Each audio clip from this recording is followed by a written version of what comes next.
नमस्कार। ये है फलक की कहानियों का अद्भुत संसार। किस्सा कहानी, कहानियां जिनमें हम लिखते हैं खुद को।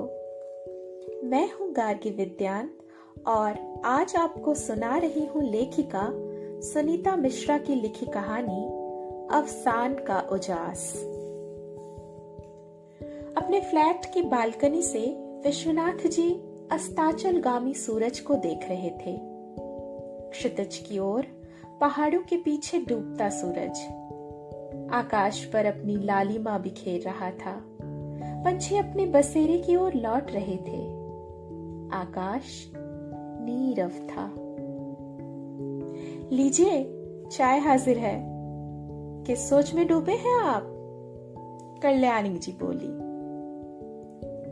ओ आओ आओ बैठो। देखो क्षितिज की तरफ कितना शांत लग रहा है। अवसान के समय दिन भर की तपन और थकन को विराम देता हुआ सूरज। चाय की ट्रे वहीं टेबल पर रख कुर्सी खींचकर कल्याणी उनके पास बैठ गई। कैसा लग रहा है आपको सेवानिवृत्ति के बाद?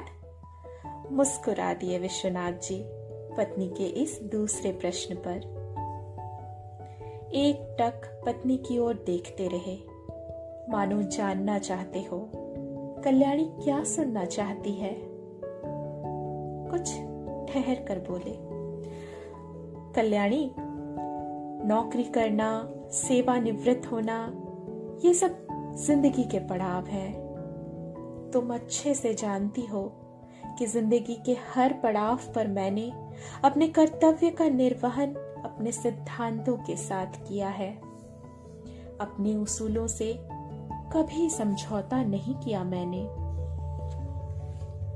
जानती हूं 50 साल से आपके साथ हूं, आपकी हर बात से वाकिफ। जिंदगी के किसी भी मौके पर आपने अपने नैतिक मूल्यों की साख का अवमूल्यन नहीं होने दिया। किसी प्रलोभन में ताकत नहीं थी कि आपको ईमानदारी और नियमों से डिगा सके। कहते हुए कल्याणी के चेहरे पर दर्प भाव छलक गया। कई बार मेरी इन्हीं आदतों ने तुम्हें आहत किया। क्या करता, मेरे संस्कार ही मुझे इजाजत नहीं देते थे गलत काम के लिए। हंस दी कल्याणी और बोली, मुझे याद है जब गोपाल की नौकरी के लिए भैया ने आपसे कहा कि आप एक सिफारिशी पत्र लिख कर दें। आपने कहा था, सिफारिशी पत्र लिखकर मैं किसी योग्य व्यक्ति का हक नहीं छीन सकता। गोपाल में योग्यता होगी तो उसका चयन हो जाएगा। उफ, कितना गुस्सा आए थे भैया। क्या क्या ना बोले आपको, अहंकारी, लालची। उन्होंने ही क्या, बहुतों ने मेरे लिए यही कहा, पर मुझे अपने उसूलों को लेकर कोई अफसोस नहीं है। कहते हुए उन्होंने चाय का प्याला उठा लिया। कल्याणी अतीत की यादों में खो गई। बेटे शुभम को प्राइवेट मेडिकल कॉलेज में डोनेशन देकर कोई दूसरी उसकी पसंद की सीट मिल सकती थी, लेकिन विश्वनाथ जी ने साफ कह दिया था, सरकारी मेडिकल कॉलेज में डेंटिस्ट की सीट मिली है, वहीं ज्वाइन करो। ठीक ऐसे ही स्वाति बिटिया की शादी में जब उसके ससुराल वालों ने दहेज की मांग रखी तो विश्वनाथ जी ने कह दिया, मैं दहेज के खिलाफ हूं।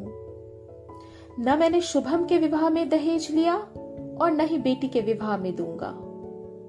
नतीजा, रिश्ता टूट गया।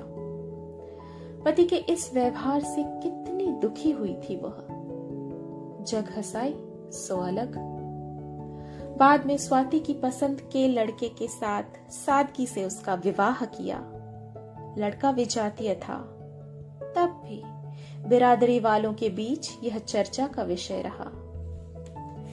सबकी परवाह किए बिना उन्होंने कल्याणी से कहा था उस दिन, कल्याणी, मैं जाति, दहेज जैसी दकियानुसी परंपराओं पर विश्वास नहीं करता।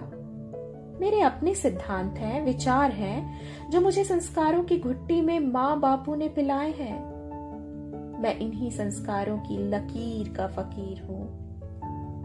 सहधर्मिणी के नाते मुझे सहयोग दोगी ना? कल्याणी ने पूरा सहयोग दिया। इनकम टैक्स ऑफिस में उच्च अधिकारी की पोस्ट में होते हुए भी 3 कमरों के फ्लैट में जिंदगी काट ली, जबकि विश्वनाथ जी के कई अधीनस्थ साथियों ने अपने अपने बंगले बनवा लिए। ईमानदारी, सच्चाई, ईश्वर के प्रति विश्वास, यही उनके पति के जीवन मानक रहे। आज दोनों बच्चे अपने अपने परिवार में बहुत खुश हैं। शुभम और उसकी पत्नी दोनों इसी शहर में सरकारी अस्पताल में कार्यरत प्रसिद्ध डेंटिस्ट हैं। बेटी स्वाति और उसके पति महाविद्यालय में साहित्य के प्रवक्ता हैं। उनके हृदय में विश्वनाथ जी के प्रति आदर, प्रेम, श्रद्धा और अभिमान के भाव हिलोर लेने लगी। कहाँ खो गई कल्याणी? पति की आवाज ने उनके विचारों की श्रृंखला तोड़ दी। चाय ठंडी हो गई तुम्हारी, मैं गरम करके लाता हूं।